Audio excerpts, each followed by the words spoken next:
नमस्कार बच्चों। आज हम 11वीं कक्षा का जो हमारी पाठ्य पुस्तक शाश्वती भाग 1 है, उसमें जो हमारा प्रथम पाठ है वेदामृतम, उसका सरल हिंदी अनुवाद, उसका अनुवाचन करेंगे। तो हमारा जो पाठ्य पुस्तक का पहला पाठ आता है वेदामृतम, वेद रूपी अमृत। इसका जो सामान्य परिचय है, भारतीय वैदिक वाङ्मय संपूर्ण विश्व का प्राचीनतम वाङ्मय होने के साथ मनुष्य की अंतश्चेतना से फूटी उदात्त कविता का भी प्रथम निदर्शन है। वैदिक काव्य में विश्व शांति, विश्व बंधुत्व, लोकतांत्रिक मूल्य, निर्भयता तथा राष्ट्र प्रेम का संदेश भरा पड़ा है, जो आज के वातावरण में पहले से भी अधिक प्रासंगिक प्रतीत होता है। प्रस्तुत पाठ में वैदिक काव्य का अमृत तत्व ऋग्वेद, यजुर्वेद तथा अथर्ववेद से संकलित किया गया है। इन कविताओं में अत्यंत उदात्त एवं अनुकरणीय आदर्श विद्यमान है। अर्थात जो हमारा पहला पाठ वेदामृतम है, इसमें वैदिक साहित्य में जो ऋग्वेद, यजुर्वेद, सामवेद और अथर्ववेद, जो हमारे 4 वेद हैं, उनमें से ऋग्वेद, यजुर्वेद और अथर्ववेद में से मंत्र संकलित किए गए हैं और उनमें जो उन कविताओं का अत्यंत उदात्त और अनुकरणीय आदर्श है वह इसमें विद्यमान है। तो हमारा जो प्रस्तुत पाठ का पहला मंत्र है, पहला श्लोक है, इसको मंत्र ही है, ये वेदों के मंत्र हैं। आप सभी जानते हैं हमारे 4 वेद हैं, ऋग्वेद, यजुर्वेद, सामवेद और अथर्ववेद। सबसे प्राचीन और सबसे बड़ा वेद ऋग्वेद है और सबसे बाद का वेद अथर्ववेद है। तो इसमें पहला मंत्र है हमारा संगच्छध्वम संवदध्वम संवमनांसि जानताम देवा भागम यथा पूर्वे संजानाना उपासते। अर्थात सम होता है एक साथ, गच्छध्वम चले, सम एक साथ, वदध्वम बोले, वह तुम्हारे, मनांसि ही मन को, जानताम जाने, देवा देवगण, भागम जो हवि रूपी, यज्ञ रूपी हवि होती है, आहुति प्रदान की जाती है, उसका भाग यथा जैसे पूर्वे पहले संजानाना उपासते है। अर्थात एक मत होकर उपासते है, स्वीकार करते हैं। पहले मंत्र का अन्वय सहित अर्थ ये है, यथा जिस प्रकार, ये कहते हैं कि प्रार्थना की गई है। इसमें मंत्रदृष्टा ऋषि ने एक समान स्वर में उच्चारण करते हुए प्रार्थना की है कि तुम सब, वह तुम सब, संगच्छध्वम एक साथ चलें, तुम सब एक साथ चलें, संवदध्वम तुम सब एक साथ बोलें, एक समान स्वर में मिलकर बोले, समवो मनांसि जानताम तुम्हारे मन समान रूप से उसको जानने वाले हो, एक साथ उसके अर्थ को, ज्ञान को ग्रहण करें, यथा जैसे पूर्वे पहले, देवा भागम देवताओं ने, देवगणों ने, भागम यज्ञ की जो हवि होती है, उसका जो भाग है, उसको एक साथ स्वीकार किया था, एक मत होकर उसको स्वीकार करते थे, और पूर्वे पहले संजानाना एक मत होकर उपासते है, स्वीकार करते हैं। इस प्रकार पूर्व समय में, प्राचीन काल में देवगणों ने एक साथ एक मत होकर हवि की, यज्ञ रूपी हवि को एक साथ, आहुति को स्वीकार करते हैं, वो अब भी स्वीकार करते हैं। अर्थात पहले मंत्र में भाव यह है कि मंत्र दृष्टा ऋषि ने एक समान स्वर में कहा है कि तुम सब एक साथ मिलकर चलें, एक साथ मिलकर बोलें, तुम्हारा मन एक साथ उस अर्थ को ग्रहण करने वाला हो, उसको ज्ञान को जानने वाला हो। देवताओं ने जिस प्रकार पहले एक मत होकर हवि को ग्रहण किया था, अर्थात जैसे हम आज के समय में भी हवन यज्ञ करते हैं, अलग अलग देवताओं के निमित्त आहुति देते हैं, तो सभी देवता उस आहुति को स्वीकार करते हैं, ग्रहण करते हैं, और वो देवता आज भी पूर्व की भांति उस आहुति को स्वीकार करते हैं। यह मंत्र यहाँ पे लिखा हुआ है साइड में 10 191 और 2। अर्थात ऋग्वेद में मंडल हैं, उनके अंदर सूक्त हैं और सूक्तों के अंदर मंत्र हैं। तो ये ऋग्वेद का 10वें मंडल का 191 सूक्त का दूसरा 191 जो ये अध्याय है, तो 191 सूक्त और दूसरा मंत्र है उसका ये। अर्थात ऋग्वेद 10वां मंडल 191 सूक्त दूसरा मंत्र। तो इस प्रकार ये इसका अर्थ है। दूसरा मंत्र है हमारा समानी वह आकुति ही समाना हृदयानि वह समानम अस्तु वो मनो यथा वह सुस है अशति। समानी एक समान वह तुम्हारी आकुति ही, आकुति का अर्थ होता है संकल्प, अर्थात इसमें बताया गया है कि तुम सबका संकल्प एक समान हो, एक जैसा हो। समाना हृदयानि ही वह, तुम सबका हृदय भी एक समान हो, तुम्हारे हृदय भी एक जैसे हो, किसी में भी वैचारिक मतभेद न हो। समानमस्तु वो मनः, वह तुम्हारे मन समानमस्तु समान हो, एक समान हो, अर्थात तुम्हारा मन भी एक समान हो। यथा जिससे वह तुम्हारी सुष है अशति, सुष है जमा अशति, सुष है संगति युक्त, अशति हो, अर्थात जिससे तुम्हारी सुंदर संगति हो जाए। इस मंत्र का अर्थ है कि तुम सब का समान संकल्प हो, तुम सबका एक जैसा हृदय हो, एक समान हृदय हो, समानमस्तु वह मन है, और तुम सबका मन भी एक जैसा हो। यथा वह सुस है अशति, जिससे तुम्हारी सुंदर संगति हो जाए। भाव यह है कि इसमें सबके संकल्प हृदय मन एक समान होंगे, परस्पर वैचारिक मतभेद न हो, और इसके द्वारा ही इस प्रकार सभी की सुंदर संगति हो सकती है। तो इस प्रकार इस मंत्र में यही बताया गया है। यह मंत्र भी ऋग्वेद के 10वें मंडल का 191वें सूक्त का चतुर्थ श्लोक है, चतुर्थ मंत्र है। जो हमारा तीसरा मंत्र है इस पाठ में, मधु वातारितायते मधु शरंति सिंधवः माधवीर न संतु औषधि, अर्थात मधु माधुर्य से युक्त, मधुरता से युक्त। मधु का अर्थ होता है मीठा शहद, यहाँ पे हम अर्थ लेंगे माधुर्य से युक्त। वातः वायु हवा, रितायत ही, रितायत का अर्थ होता है यज्ञ की कामना करने वाले यजमान के लिए। जैसे कोई यजमान यज्ञ करवाता है, पूजा करवाते हैं, वो यजमान होता है। यज्ञ की कामना करने वाले यजमान के लिए इसमें बताया गया है कि ऐसे यजमान के लिए माधुर्य से युक्त वातः हवाएं, वायु माधुर्य से परिपूर्ण हो, माधुर्य से युक्त होकर बहती रहे। मधु शरंति सिंधवः, सिंधवः नदियाँ समुद्र, मधु शरंति ही माधुर्य से युक्त, शरंति बहें, अर्थात उस यजमान के लिए नदियाँ समुद्र भी माधुर्य से युक्त होकर बहते रहें। माधवीर न संतु औषधि, माधवीर माधवी माधुर्य से परिपूर्ण न है हमारी, वह का अर्थ है तुम्हारा, वह युष्माकम न अस्माकम, अर्थात न हमारा, हमारे लिए संतु हों। औषधय है औषधि, औषधि मतलब जड़ी बूटियाँ, वनस्पति ही, अर्थात इसमें बताया गया है कि हमारी सारी जड़ी बूटियाँ वनस्पतियाँ माधुर्य से परिपूर्ण हो जाएं। तीसरे मंत्र का अर्थ यह है कि यज्ञ की कामना करने वाले यजमान के लिए माधुर्य से युक्त हवाएं बहती रहे, माधुर्य से युक्त नदियाँ बहें, अर्थात हवा उसका कल्याण करने वाली हो, नदियाँ कल्याण करने वाली हो, और न हमारे लिए माधुर्य से युक्त औषधियाँ जड़ी बूटियाँ भी माधुर्य से परिपूर्ण हो जाएं।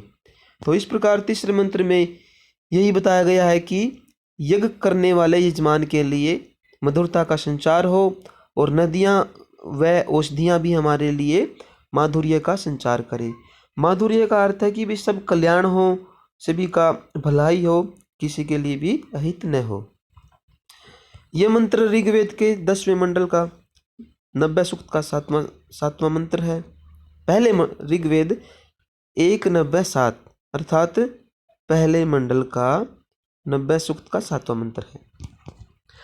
हमारा चतुर्थ मंत्र है इस पाठ में, जज्जाग्रतो दूरम उदयति देवम तदु सुप्तस्य तथैवेति दूरगमम ज्योतिषाम ज्योतिरेकम तन्मे मनः शिव संकल्पमस्तु। ये बहुत ही प्रसिद्ध मंत्र है। ये शिव संकल्प सूक्त है यजुर्वेद का, और उसमें से ये मंत्र 34वें अध्याय का पहला मंत्र है। यजु यहाँ पे लिखा हुआ यजु 34.1 अर्थात यजुर्वेद का 34वें अध्याय का पहला मंत्र है। तो इसमें बताया गया है कि यत जागृत हो, यत जो, जब हम इसकी संधि करेंगे यत जो जागृत हो, जागते हुए जागृत अवस्था में, दूरम उदयति, दूरम दूर, उदयति चला जाता है, दैवम, दैवम अर्थात वही दिव्य, दिव्य मन के बारे में बताया गया। यहाँ पे चतुर्थ लाइन में आया है तत् में मन है, तन में मन है, अर्थात जो मन जागृत अवस्था में दूर चला जाता है, दैवम वही दिव्य ज्ञान से युक्त मन, तदु तद उ, तत् उ, अर्थात वही मन सुप्तस्य है, सुप्तस्य का अर्थ है सोए हुई अवस्था में, सोए हुए का भी तथैव वेति, तथा जमा एव जमा एति, तथैव वेति ही, अर्थात वैसे ही एति ही चला जाता है। भी जो मन जागते हुए का जो मन दूर चला जाता है, वैसे ही वह मन सोए हुए का भी वैसे ही चला जाता है। अर्थात हमारा मन बड़ा चंचल होता है। जैसे हम बैठे बैठे सोचते रहते हैं कि मैं आज अमेरिका चला गया हूँ, मैं वहाँ चला गया, मतलब मन से हम कल्पना करते हैं, कल्पना के संसार में चले जाते हैं। तो जैसे हम जागते जागते कल्पना में रहते हैं, वैसे ही मन, जो हमारा मन है सुप्त अवस्था में भी वैसे ही हम सोपन अवस्था में रहते हैं। हम कुछ न कुछ हमारा मन उसमें सोचता रहता है। दूरगमम ज्योतिषाम ज्योतिरेकम, अर्थात दूरगमम सबसे अधिक दूर तक पहुंचाने वाली, दूरगमम जो बहुत अधिक दूर तक जा सकती है, सबसे अधिक दूर तक, सर्वाधिक दूर तक पहुंचाने वाला, ज्योतिषाम, ज्योतिषाम मतलब प्रकाश में, ज्योति प्रकाश एकम एक, अर्थात इसका अर्थ यह है कि वही दिव्य विशेष ज्ञान से युक्त जो हमारा मन है, वह विश्व को प्रकाशित करने वाली जो इंद्रियां होती हैं, उनमें सर्वाधिक सबसे अधिक दूर तक पहुंचने वाला एकमात्र ज्योतिषाम ज्योतिरेकम, उन ज्योतियों में एकमात्र प्रकाश है। अर्थात हमारा मन, हम अंधेरे में भी प्रकाश का अनुभव कर सकते हैं मन के द्वारा, और प्रकाश में भी बैठे बैठे हम सुप्त अवस्था में चले जाते हैं। तो वही सभी ज्योतियों में, प्रकाशों में भी एकमात्र दूर जाने वाला ज्योति एकम एकमात्र प्रकाश हमारा मन ही है। तत् में मन है, तन में मन है का तत्, तत् जमा में, तत्व है में मेरा, मन है मन। शिव संकल्पमस्तु, शिव संकल्पमस्तु का अर्थ है कि शिव मैंने कल्याण, कल्याणकारी, संकल्प वाला, विचार वाला, अस्तु हो, वही मेरा मन कल्याणकारी विचार वाला हो, अर्थात सभी की भलाई के बारे में विचारधारा वाला मेरा मन हो। अर्थात इसका हम दोबारा से अर्थ देखते हैं भी। यत जागृत है, जो मन जागृत अवस्था में, दूरम उदयति दूर चला जाता है, तथा एव वैसे ही, सुप्तस्य है सोई हुई अवस्था में, तदु देवम वही दिव्य मन जागृत सुप्त अवस्था में भी दूर चला जाता है। ज्योतिषाम दूरगमम एकम ज्योति ही, और जो हमारी इंद्रियों को प्रकाशित करने वाला, सर्वाधिक दूर तक जाने वाला जो हमारा एकमात्र ज्योतियों में प्रकाशों का एकमात्र प्रकाशक हमारा मन ही है। ऐसा मन, तत् में मन है वह मेरा मन शिव संकल्प वाला हो, अर्थात सभी के लिए कल्याणकारी विचार वाला हो। तन में मन है शिव संकल्प मस्तु, वह मेरा मन कल्याणकारी विचार वाला हो। इसके बाद जो हमारा 5वां मंत्र दिया गया है प्रस्तुत पाठ में, तत्चक्षु देवहितम पुरस्तात् शुक्रमुच्चरत, पश्येम शर्दशतम जीवेम शर्दशतम शृणुयाम शर्दशतम प्रब्रुवाम शर्दशतम ऐदीनः श्याम शर्दशतम भूयश्च शर्दः शतात्। अर्थात यह जो हमारा मंत्र है यजुर्वेद के 36वें अध्याय का 24वां मंत्र है। तो इसमें बताया गया है कि देवहितम, जो यहाँ पे आया है तत्चक्षु देवहितम, तत्व है।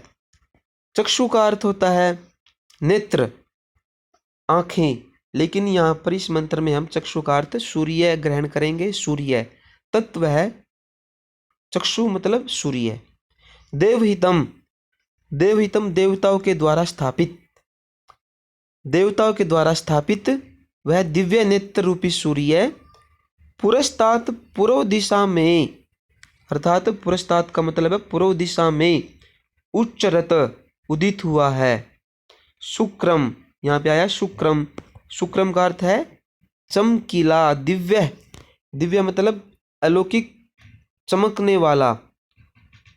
अर्थात पहली लाइन का ये अर्थ है कि देवहितम देवताओं के द्वारा स्थापित, चक्षु दिव्य नेत्र रूपी सूर्य पुरस्तात पूर्व दिशा में उच्चरत उदित हुआ है।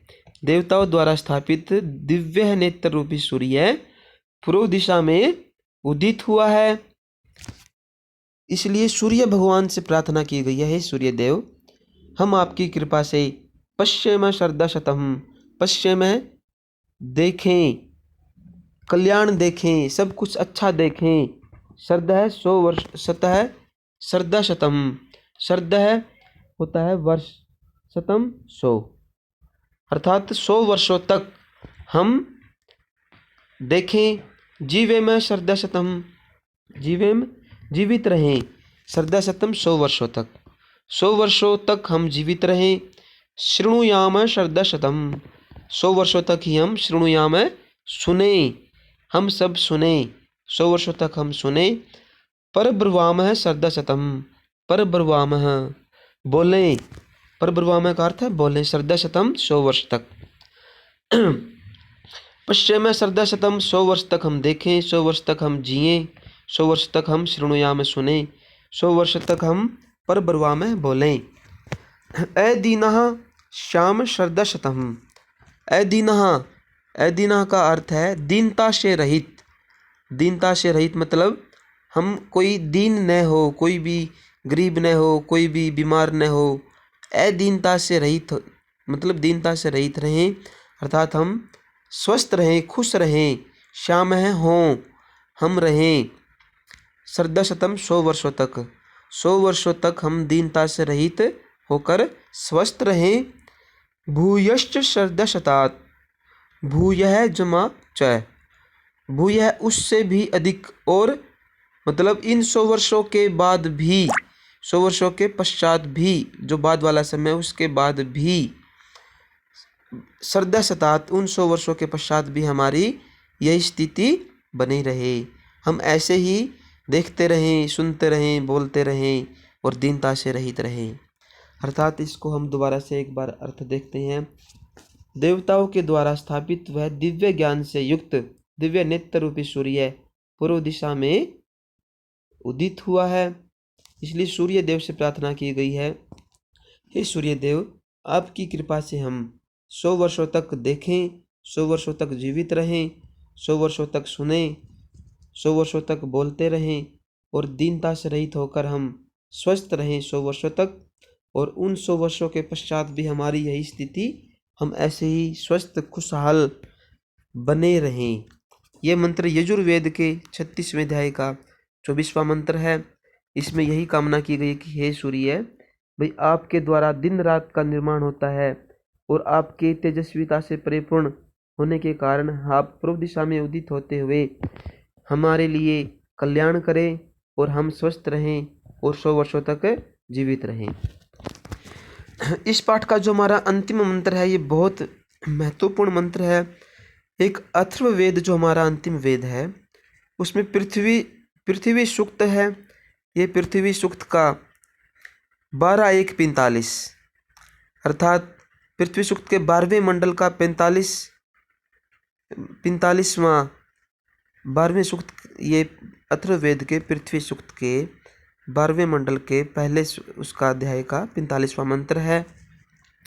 तो इसमें बताया गया है जन्म बिभर्ति बहुधा विवाचशम नाना धर्माणाम पृथ्वी यथोक्षम सहस्त्रम धारा दर्विणश्य मे दुहाम ध्रुवाइव धेनुरनुपस्फुरन्ति, अर्थात बहुधा मैंने अनेक प्रकार से, जन्म विभर्ति, जन्म लोगों को, विभर्ति धारण करती है। अनेक प्रकार से, विविध प्रकार की, बहुधा अनेक प्रकार से विभर्ति धारण करते। विवाचसम, विवाचसम का अर्थ है विभिन्न भाषा बोलने वाले। जो हमारी पृथ्वी माता है वह अनेक प्रकार से, विविध प्रकार की वाणियों को, अनेक भाषाओं को बोलने वाले लोगों को विभर्ति धारण करती है। उनको धारण करती हुई नाना धर्माणम, अनेक धर्मों को मानने वाले, जैसे हिंदू, मुस्लिम, सिख, ईसाई, सभी अलग अलग धर्मों के लोग हमारी पृथ्वी पर, हमारे इस पर पृथ्वी पर रहते हैं। और उन सभी अनेक धर्मों को मानने वाले लोगों को पृथ्वी यथोक्षम, यथोक्षम धारण करने वाले घर के समान, अर्थात उनके अपने घर के समान धारण करती है। पहली दो पंक्तियों का अर्थ है कि पृथ्वी अनेक भाषा, विवाचसम, अनेक भाषा बोलने वाले लोगों को धारण करती है, अनेक प्रकार से धारण करती है। और नाना धर्माणम, अनेक प्रकार के धर्मों को मानने वाले लोगों को यथोक्षम, उनके अपने घर के समान, उनको अपने घर के समान धारण करती है। अंतिम दो पंक्तियां हैं जो इनमें बताया गया है कि सहस्त्रम धारा दर्विणस्य मे दुहाम ध्रुवे धेनुरनुपस्फुरन्ति। सहस्त्रम का अर्थ है हजारों, धाराएं, दर्विणस्य धन की, मैं मेरे लिए, दुहाम बहा दे।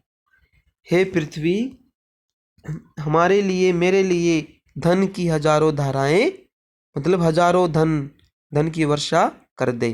किस प्रकार? ध्रुवाइव, ध्रुवइव, ध्रुवा जमा इव, इसका अर्थ है कि जो पृथ्वी है वह स्थिर, ध्रुव मैंने स्थिर है, स्थिर रहती हुई हमारे लिए धन के अनेकों हजारों धाराएं बहा दे।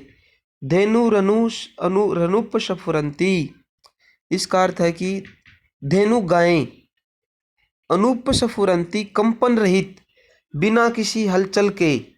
जिस प्रकार धेनु गायें की बिना किसी हलचल के, जैसे गाय का दूध दुहते हैं, दूध निकालते हैं और वो बिना हिले डुले दूध देती है, हजारों दूध की धाराएं बहती है, उसी प्रकार पृथ्वी ध्रुवाइव, स्थिर रहकर, बिना हिले डुले स्थिर रहती हुई हमारे लिए हजारों धन की धाराएं, हजारों धन, द्रविणस्य धन में दुहा, मेरे लिए बहा दे। अर्थात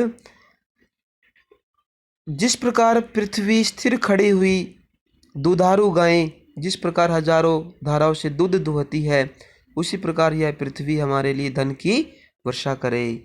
तो इस प्रकार इस मंत्र में पृथ्वी माता से यही कामना की गई है कि वह अनेक भाषा बोलने वाले, अनेक धर्मों को मानने वाले लोगों को अपने घर के समान धारण करती है और दूध देने वाली गायें, बिना हलचल के स्थिर रहती हुई गाय के समान हमारे लिए हजारों धन की धाराएं बहा दे, हमारे लिए हजारों धन की वर्षा करें। तो इस प्रकार इस मंत्र में, ये पृथ्वी सूक्त का मंत्र है। तो बच्चों, हमारे ये प्रस्तुत पाठ में 6 मंत्र हैं। 6 मंत्र का आपने हिंदी अनुवाद और सरलार्थ अच्छे से समझा। तो इस प्रकार इसके बाद जो हमारा अभ्यास है उसको करेंगे। और आपकी कक्षा के संस्कृत के सभी विषयों को जानने के लिए आप, जैसे कोई वीडियो आती है, कोई हमारा संस्कृत व्याकरण है, उनको वीडियो को देखने के लिए, जानने के लिए आप हमारे इस संस्कृत पाठशाला के चैनल को सब्सक्राइब अवश्य करें और शेयर ज़रूर करें। धन्यवाद। नमो नमः।